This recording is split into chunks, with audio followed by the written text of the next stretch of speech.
מזון. פה יש מחסום, לשם לא עוצרים ולא... צריך לקום מישהו, לרכז את המדינות המתונות, לעשות קונפרנס, לתפוס את ביבי, לתפוס את אבו מאזן, ואז להגיע להסכמים. איך אתה מרגיש פה? אני בתחום גיבורי בנייה, מה שנקרא. אצלנו כבר יש דור שלישי פלסטיני שעובד פה.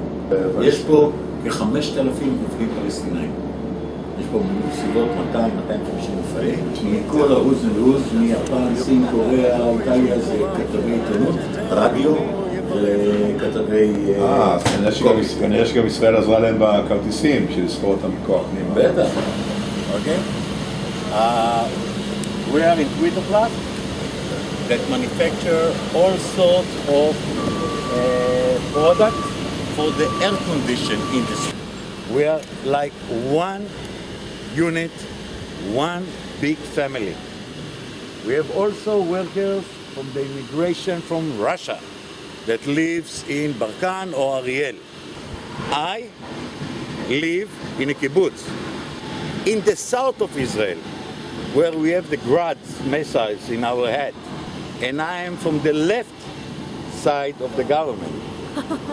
Okay? And look, I'm working in the occupied territories. So they asked me in my kibbutz, how come? I said, one reason. By working here, by making industry, combining with the Palestinians, this is the only way to bring the peace. Before 67, in this area, look the mountains. Only mountains. Nothing was here. No roads, no electricity, no running water, no sewage, nothing. And it was 3 industrial zones. One in Erez, which is in the Gaza Strip. They shut down the industrial zone. And we have one thing from there now. Rockets. In Atarot, which is near Jerusalem, 70% of the factories shut down. All these Palestinians went home. But nobody took care to build them their factories or to create them place to work. The only one that remained is Balkan. My concern, it's not the strength of Israel. My concern is what 5,000 Palestinians that they are here working in this zone will do tomorrow morning when Europe will not buy our products. Our production will be reduced. By reducing production, you do only one thing. You fire workers. You know how much they will have with salary every month? It's maybe 150 by 200. Here, they get $1,400 a newcomer worker. So we get the same salary like the Israeli, including all the social rights. People ask me, you are not afraid to work here? No. Not that I don't afraid here. I feel like I'm coming home. We are one big family. You see a nice example. There's a Russian woman, Lברן. She doesn't speak English, but you can ask questions. I will explain. Like the work here, it's okay?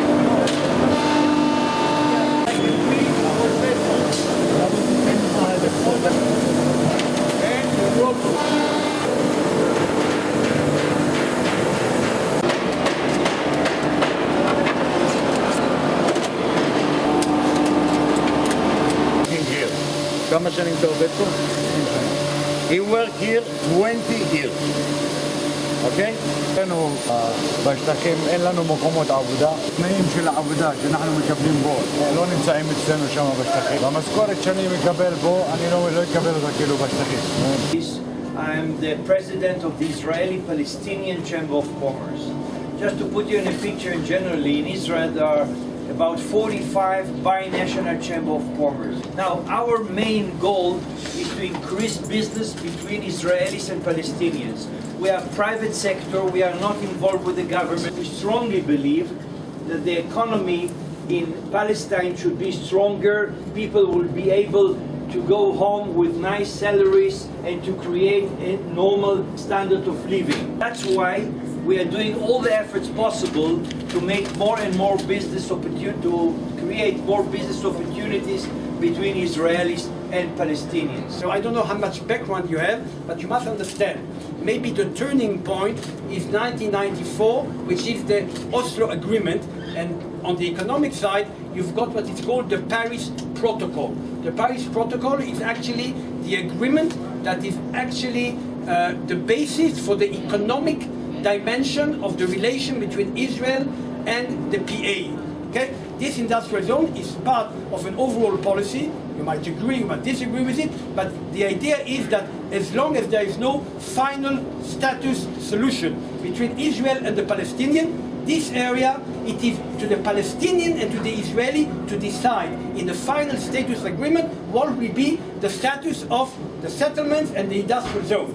I learned that in Europe you started by economic integration and politics came later. That's how the common market was established, the European Union was established. So you let economic cooperation and you add to add the political dimension. Why not to apply the same here? And let's concentrate on economy, let's try to create a reality that is good for the two sides. It's a win-win situation, and when politics is right, we'll find a solution. It's not even important Right. because it's only a small portion of the export. So what's the fuss all about? I mean, and Europe, sorry, we're just angry at you. But why? It's maybe he has political views and he wants to make probably a political issue of that. Technically, it's ridiculous that this issue is actually poisoning the whole relation between Israel and Europe.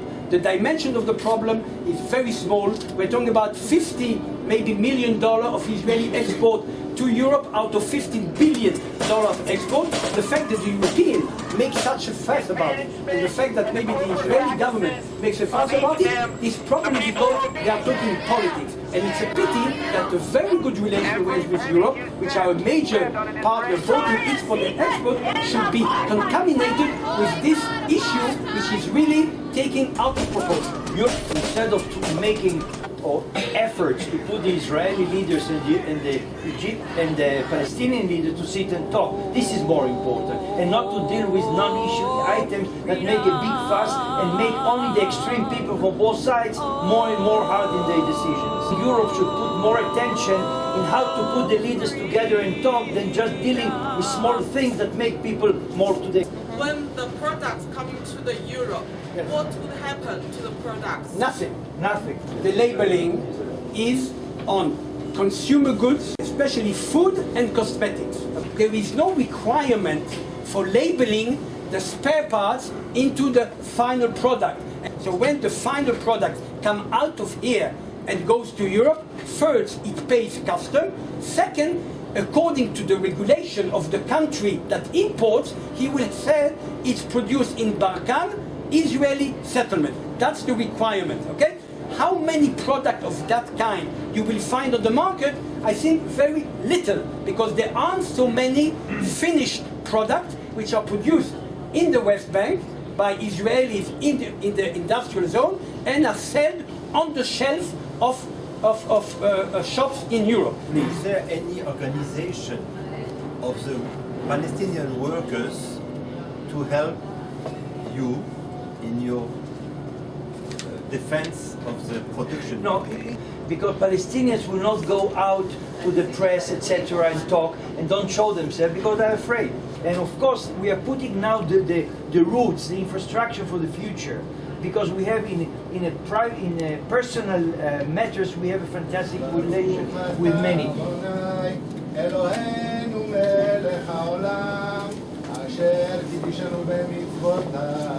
וציוונו להדליק נר של חנוכה.